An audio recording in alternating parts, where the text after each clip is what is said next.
Good morning, good afternoon, and good evening to everybody for tuning in to this episode of the Sports Oriented Wokeism Show.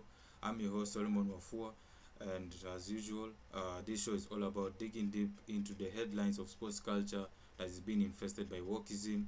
And if you are wondering what wokeism is the combination of ignorance and arrogance combined to form a political agenda that censors free speech, that silences anyone that doesn't follow their narrative, and at the same time it promotes liberal progressive politics which divides societies and nations as a whole.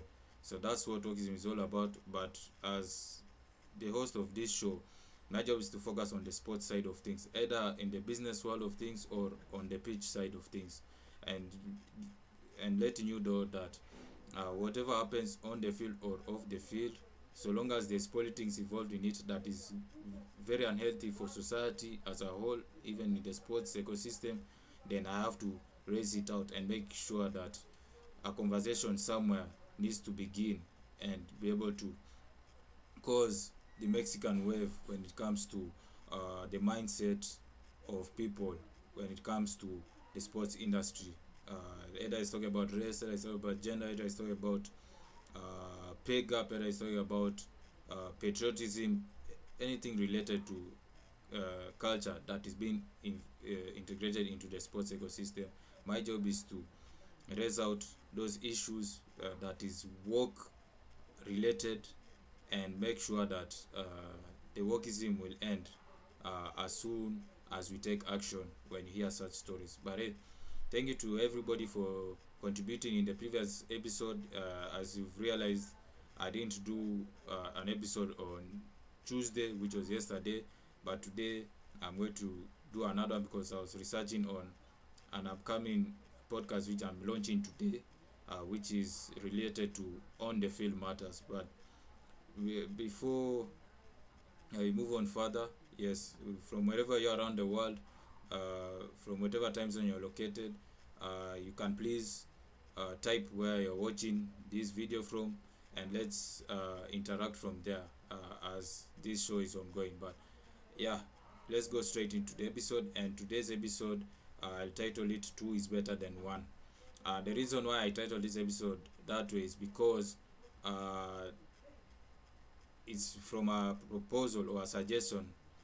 If I was a stakeholder attending a hearing of a congressional committee there in the US, reason being that is because there's this influx of transgender athletes entering into women's sports at grassroots level in the education system, be it the primary education system or secondary education system or the tertiary education system. So long as the transgender athletes are flooding in women's sports across all the three levels, then it's very dangerous to the biological women. And you've seen stories online or even on TV of biological women seriously injured by transgender athletes due to inaction from the school board and the parents of this particular category of athletes. And so a proposal is the US Congress to come up with the SAWS Act.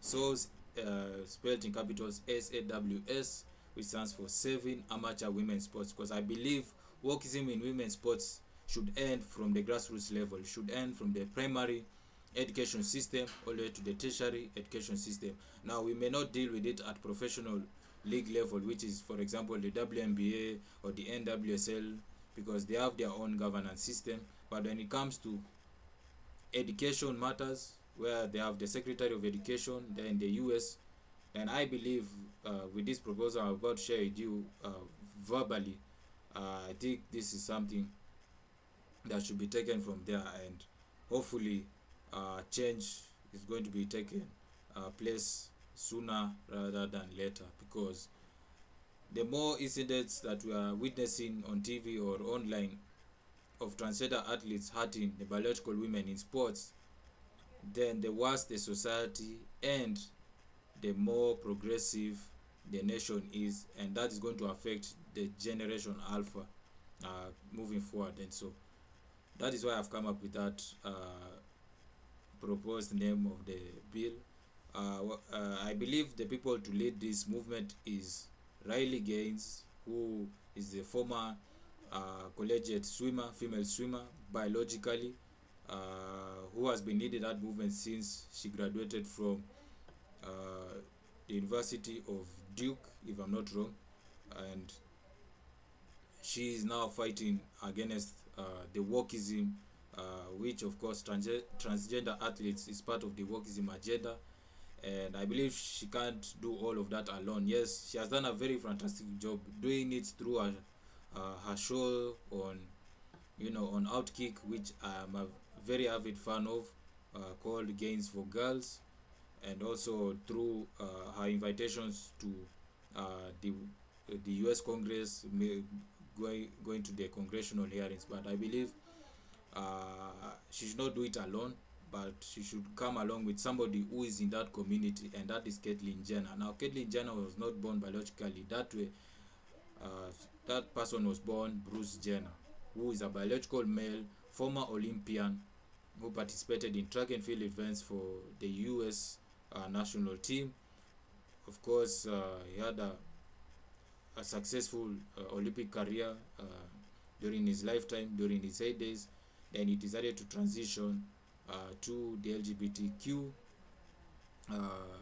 gender almost a decade ago. And of course, the Kardashian family have embraced that transition. Even the Jenner family have embraced that transition. But for me, in terms of dealing with wokeism in women's sports, in the education system, I think those two should lead the front. One who is not a part of the community, and one who is a part of that community, because opposites attract when it comes to making a proposal for a bill or an act to be passed in the Congress. And then, of course, the senator to pick it up from there is Senator Taberville. If I've mentioned in some episodes ago, we were talking about the pass act, which is yet to be passed in Congress, which talks about protecting athletes, schools, and sports act, which has been at committee stage for the longest time, not moved far towards the US Congress to debate and try and put a vote on it. But if we can take this one, this new bill or new proposal that I'm putting out there, and just discuss it with Riley Gaines and Caitlyn Jenner. Caitlyn Jenner, as of now, she's a part of the right-leaning movement, which focuses on conservatism, despite being a part of the alphabet community. Of course, not all people in the LGBTQ are woke or left-leaning, or Democrats. But I believe with those two working together alongside Senator Taberville, who he needs a Democrat, member of Congress who is passionate about collegiate sports, or who has ever played collegiate sports, be it a male or a female, so that both Senator Taberville, who is a Republican, and a Democrat senator, to create a bipartisan bill, which I call it Saving Amateur Women's Sports Act, alongside contributions from celebrities like Riley Gaines, who has ever played the sport in college, Caitlyn Jenner, who has been an Olympian before, even though there are rare cases of LGBTQ athletes during his heydays, whatever that intended may be. Then if they can do, public consultations, hold meetings in different states, different cities, and come up with the bill. I know they can't do that this year, 2024, because of the elections coming up in November, which is less than 9 months' time. So we see how that goes. But the sooner this thing gets done, hopefully by early next year, that is if the Republicans dominate Congress, that is both the House and the Senate, and also the White House, then it's going to be a very smooth ride. Otherwise, for the Democrats, they will not want something like this to happen, because that is part of their agenda. They want people to be activists and promote rainbow pride, which of course conservatives are going against. Not all of them, but it goes against that front. Yes, they may have freedom to do whatever they want, but when it comes to impact on society, not everybody is going down that road. So that is something that I wanted to share, and I hope in conclusion that women will be saved, and also scholarships will be saved in those especially in the tertiary education system, because scholarships are at stake, and it all depends on your performance at high school. So if they can deal with wokeism in women's sports, aka influx of transgender athletes flooding into women's sports from primary, secondary, and tertiary education systems, meaning they also have to collaborate with the Secretary of Education, then the better the society, the fairer the competition, and the better the nation as a whole moving forward. But of course, the Democrats will not buy into that, because that is losing votes, because they're using that for political gain, and we all know where that will end up. But hey, that is something I wanted to share with you, and I hope you guys spark the conversation from wherever you are around the world. That's it for this episode of the Sports Oriented Wokeism Show.